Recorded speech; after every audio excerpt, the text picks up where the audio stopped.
புத்தகத்தில் சொல்றேன்.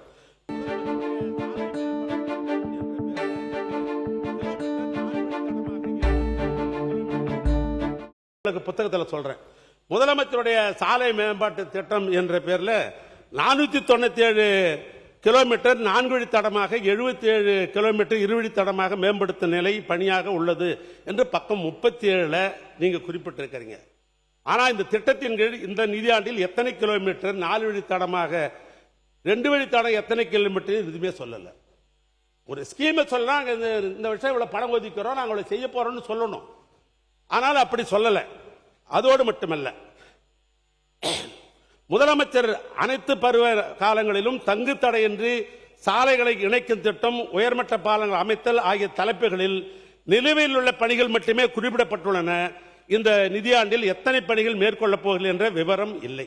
ஏன்னா இந்த முதலமைச்சர்ன்றது சட்டமன்ற உறுப்பினர்லாம் எழுதி கொடுப்பாங்க. முதலமைச்சர்ல எனக்கு இந்த ரோடு வேணும், இந்த பள்ளம் வேணும், மழை வருந்தா இப்படி வேணும், அப்படி எழுதி கொடுப்பாங்க. அந்த தலைப்பில் பணம் ஒதுக்குவாங்க. எல்லா எம்எல்ஏ கேட்கிற அந்த கோரிக்கையை நிறைவேற்றுகிற அந்த தலைப்பில். ஆனால் என்ன செய்ய போறோம் என்பது இந்த குறிப்பிடவில்லை. எத்தனை பணிகள் எடுத்துக்கொள்ள போறோம் என்றும் இதில் விவரம் இல்லை.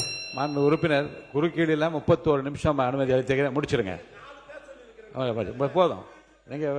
நீங்க கட்டிடங்களை பத்தியே கட்டிடங்களை பத்தியே நிறைய பேசிட்டீங்க. வாங்க சப்ஜெக்டுக்கு வந்துருங்க.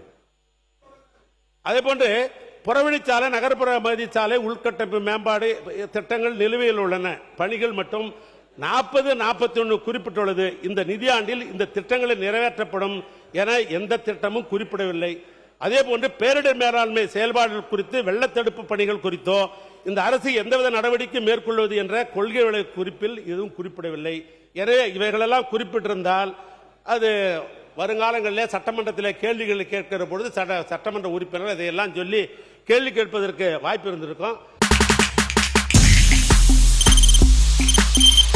தவிர்க்க முடியாத தம்ப்நெயில்ஸ், கலக்கலான கண்டென்ட்ஸ், சினிமாவும் சீரியஸ் பிரச்சனைகளும், பல வருடங்கள் இடைவெளிக்கு பிறகு இந்த படத்துல ஒரு கலகலப்பும் கைகலப்பும்,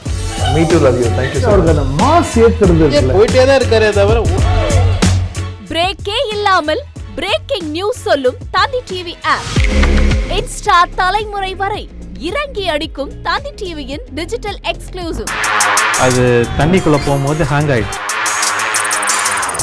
உங்களுக்கு விஜய் சார் எந்த அளவுக்கு ரொம்ப பிடிக்கும்? Of course, Malayalis are huge Vijay sir fans. ரெண்டு பேருமே ரொம்ப பிடிக்கும் எனக்கு. தந்தி டிவி ஆப்பை இலவசமா டவுன்லோட் செய்யுங்க. ஃபாலோ பண்ணுங்க, சப்ஸ்கிரைப் பண்ணுங்க, என்ஜாய் பண்ணுங்க.